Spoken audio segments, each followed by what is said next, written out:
Welcome, everybody, to the Jay Davis Show. I'm super excited today to have Mel Torrie with us. Thanks for coming on the show, Mel. Great to be here. Well, I'm super excited to talk AI, robots, and all the awesome things you do. Can you give the listeners a quick background on your experience? Started in robotics about 23 years ago, spun a company out of the university. And John Deere saw a paper I wrote about robotics in the Department of Energy and asked if we could make an autonomous tractor that was safe. And so the first trial was have a remote control car with a mannequin of a 3-year-old on the front of it and play chicken with the 30,000-pound tractor. And would our algorithms with the sensors uh, protect the child? And so that was a success. And they said, "Hey, we want to do a company with you. Will you help us get to product in robotics?" And so I spun the company out of the university and took a team of a couple of professors, a couple of students, and we launched. And so ever since then, we've done robotic vehicles from 5 pounds up to the world's largest mining trucks at 400 ton plus 400 tons of iron ore or gold or whatever it's hauling. That's amazing. That's an amazing kind of process. I'm sure there's so many things you've learned. What are some of the kind of surprises or takeaways that you wouldn't have expected? Well, every year there's new ones. Being Some of the flexible. surprises, I would say taxes was the first one, Yeah. was just, man, I'm trying to save up for payroll next January, February, and I need to be fiscally responsible and save my money, and the government's going to take a third. Like, surely there's a break for a small company, and you're going to take a third of my money. And as a startup, that's rough. I think the recipes in the book, I followed all the best recipe books for for successful entrepreneurship, and sadly learned that that doesn't prepare you for the kind of head smacks you get from things out of your control, just crazy surprises. And so I think I learned that the autobiographies of entrepreneurs are definitely the source of truth that gives you the reality of just, I didn't just follow a recipe. I took a smack here, I took a smack here, and I navigated as I learned. I got smarter and smarter and definitely learned from those distilled principles from some of those books, but it is not a cut and dried approach. It is hand to hand combat and surprises from everywhere. So I think that was a biggie. I think the third one is the celebration in industry and entrepreneurship seems to be the big exit. And there is no celebration around build a great company and Oh, take care of your people. Don't sell them to the highest bidder. And so as you go to all these entrepreneur conferences, it's, hey, this guy's a rock star. He sold his people to the highest bidder 4 times and made a ton of money. And that's what's celebrated, and not, these people trusted me. And so I built a great company and a great culture around them that could thrive and endure and win that infinite game that is talked about. And so that was a surprise. It just, hey, the goal is to flip this as fast as you can for as much money as you can. And that just didn't seem to be what building a great company was to me, that endured and led the world and was a great place people would love to work. yeah. Yeah, I couldn't agree more. I think we've overly focused on the exit as if that's uh the goal. It's Yeah. every time I go talk to college students, that's all they want to hear about. Oh, Yeah. yeah, how do you exit? What's exit like? And it's like, that's not even, I don't even, I hate selling. I like buying companies, but I think that process of trying to sell something is such a huge pain. I mean, it's not a fun experience, I would say. Yeah. To find a landing place for your people that got you there. Like, it wasn't just your brilliance. It was the blood, sweat, and tears in the trenches that made this happen. And you were there shoulder to shoulder, and they're all critical to that success. And yeah, so I've got offers from a lot of money for a lot of money to sell, but I've chosen to stay on the bus and keep handling those big surprises and take the risk of not sitting on a beach buying an island or whatever that Yeah. you could do with all that money. Well, I think that speaks so much to when you love what you do. Uh, it really is fun. The journey is the fun. I mean, that Yeah. is the solving of problems, working with people you love, doing hard things, figuring out new solutions to problems. I think that's the funny thing that I notice. And it's even when I invest, I use that as like when anyone is talking about we're going to be billionaires, I'm like, oh my gosh, run away from that person. Yeah. Yeah. So Help a billion people. Now you're talking, yeah, yeah, solve $1 billion problem. That's cool. yeah. Yeah. That's awesome. Well, I love that. I think that's great advice. Uh, as you've worked with people, what have been some of the learnings you've taken away of how to find great people? I think that's one of the things that I've realized is so hard. It's so hard to Yeah. find super talented people and putting them to work in a way that's exciting for them. What are the things that you would tell people that they should be doing with that? Great one. I think this is a great example of just getting out word of who you are, what your culture is, what are your values and priorities and dreams, and getting the word out so that you can attract the people who are of like mind. I think that's important. I think alignment is everything to me. Like taking exit driven money is just terrifying. That forces those exits because their motive is not the same as the customers. Typically, it's how do we pump this up so high that within 3 to 7 years, we're exiting for a large amount of money. And so as you bring in employees, how do you get them aligned to want this more than you do? And we've done that through an ESOP where we make everyone owners so that they're thinking like an owner. But I didn't do stock options because that pushes to an exit as well.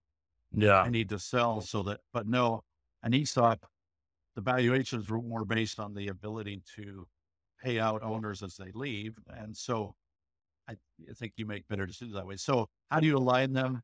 How do you put bonuses and structures in place so that they want it more than you do, is what I would say. And so then you're attracting people that like that mindset, that resonate with your values. So you're communicating those strongly. So when they're there, that they are making the kinds of decisions, the kind of priorities that you would have. And I think the values, the mission, vision, values, being very clear on that will attract people, and then it aligns them in the journey and it helps them make better decisions as you go. And Robert Greenleaf said that servant leadership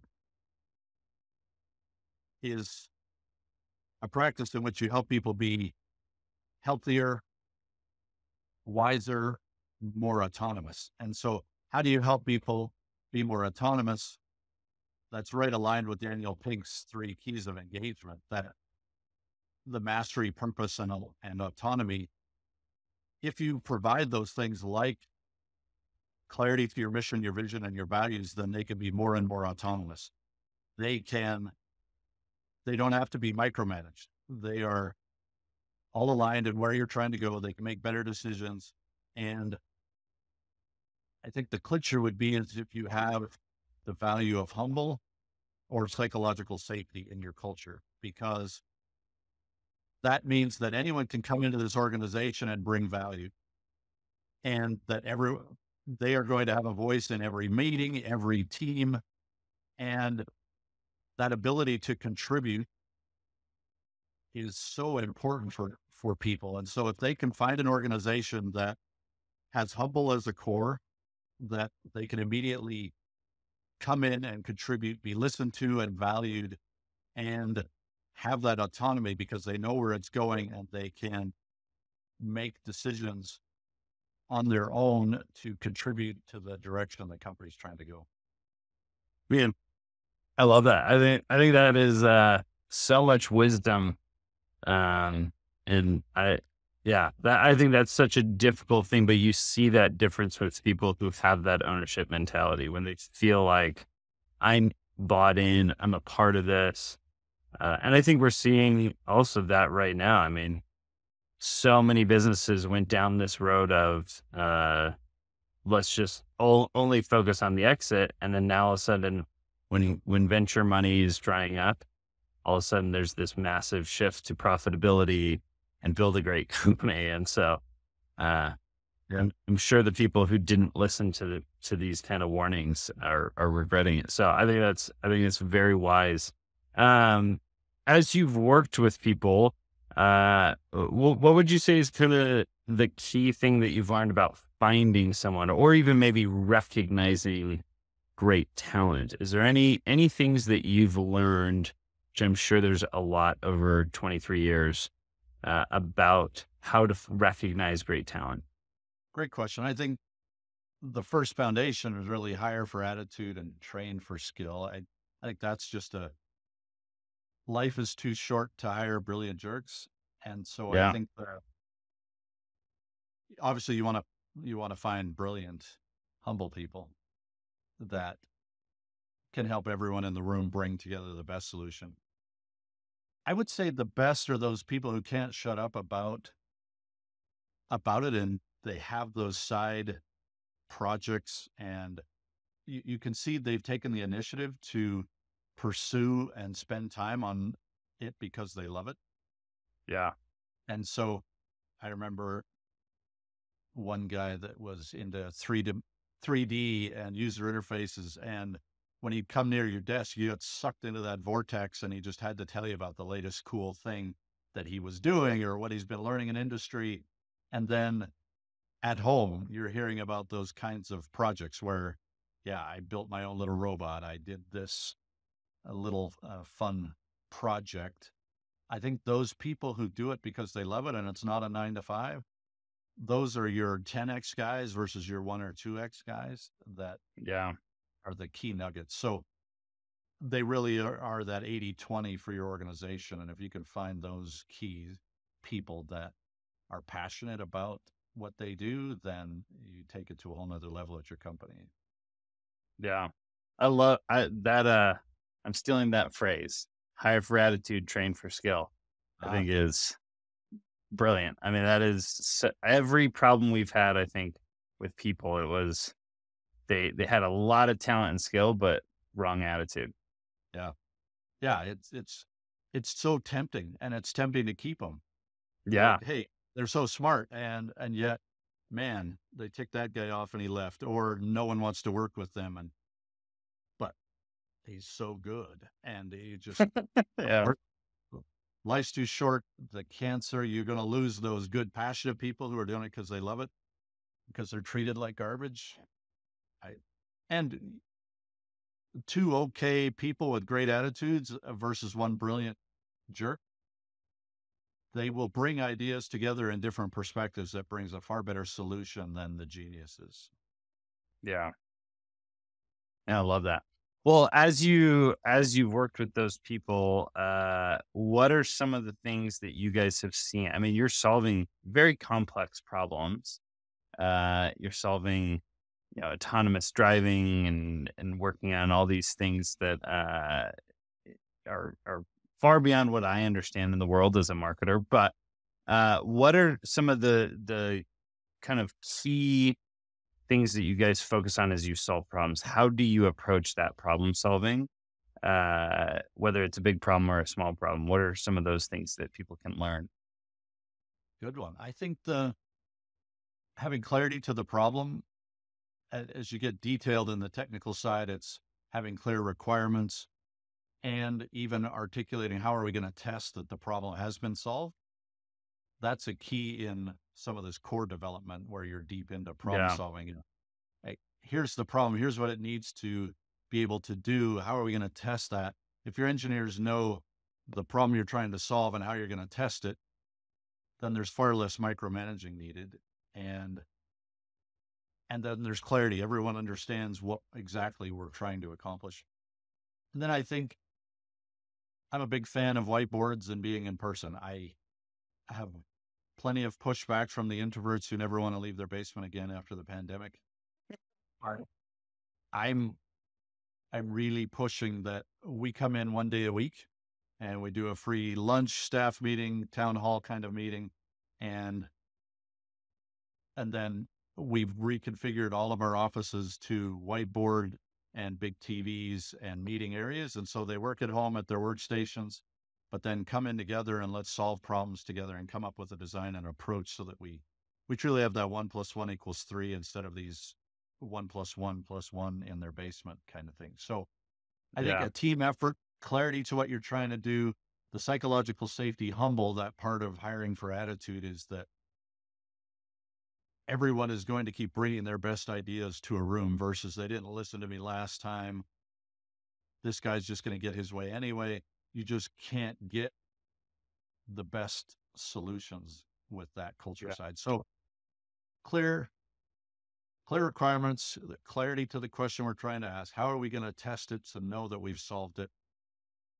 Good culture that has the teamwork. Those are some biggies.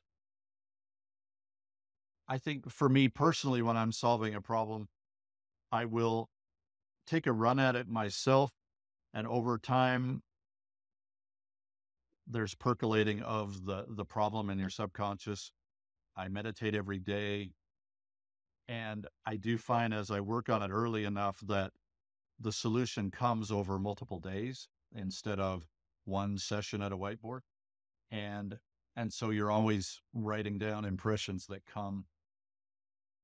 And and then I will go look at best practices. I try not to look at what industry's done to solve a problem until I've taken a whack at it. Then I go and validate, learn from what else has been happening in the world. I think we've never had the access to the knowledge that we do now. And I just think of the difference when I was a kid where we had one library within 60 miles and 12 books you'd even want to read through your whole schooling career. Anyway, we have access to anything. We can learn anything. It would Yeah. be silly not to go and learn from what's out there, but don't get distracted or down a certain path because of someone else's idea until you pour out your own creativity and pondering to it. Yeah.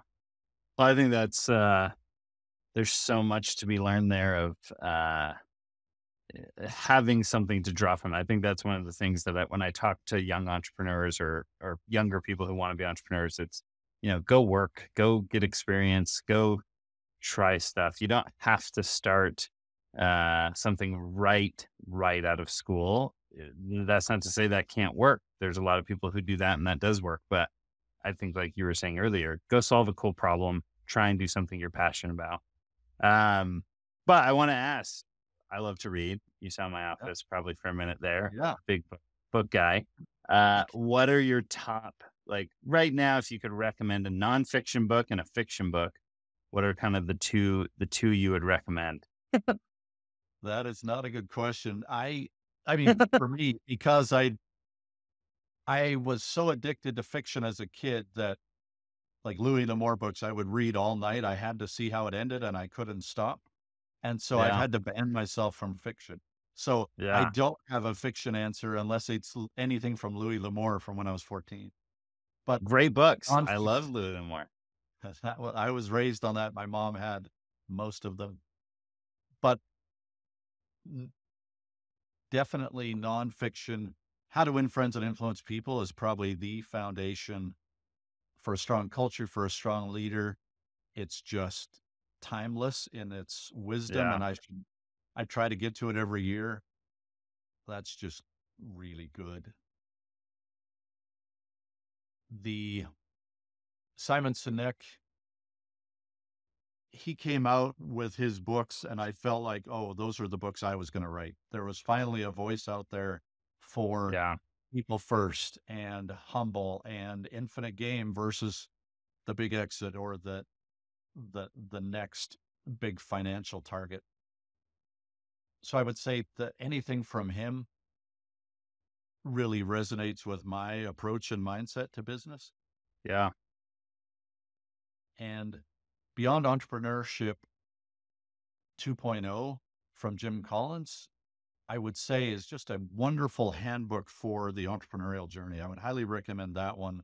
And the 2.0 is that he's updated it. It was written quite some time ago, but after he's gone through all of his good to great and built to last, those lessons, he went back and updated the book. And so it's got the the perfect basic handbook for getting out there, building a company and building a great product. I love it. That's actually one that's on my shelf and I haven't read yet. So I need to get to it. Yeah. Okay. Yeah, highly recommend that. I was sad I missed it on 1.0 because it would have helped a lot. Because you Yeah. mentioned just coming out of school, man, if you can learn from someone else, that sure saves a lot of time. His book definitely would have saved me a lot of time too. Yeah. No, I love it. Have you read Rocket Fuel? I haven't.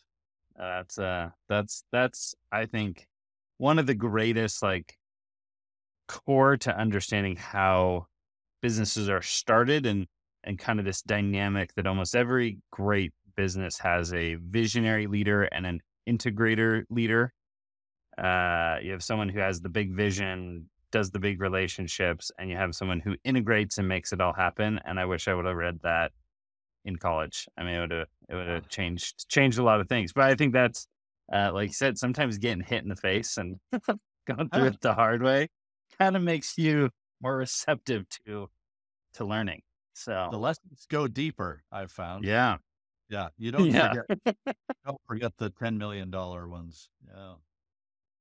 I love it. Well, thank you so much for taking time, especially right before Christmas when we're recording this. I really appreciate it and had so much fun. As we finish up, what's your request to listeners? Would you like them to follow you guys on Instagram, do something, apply for jobs? What's kind of the call to action?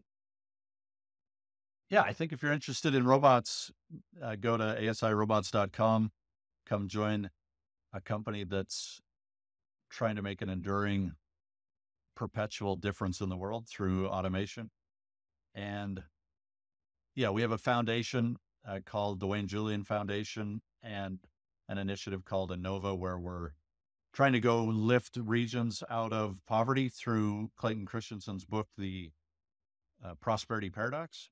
And Yeah, he shares the principles of how innovation and development of products to those kind of regions is what lifted America, lifted South Korea.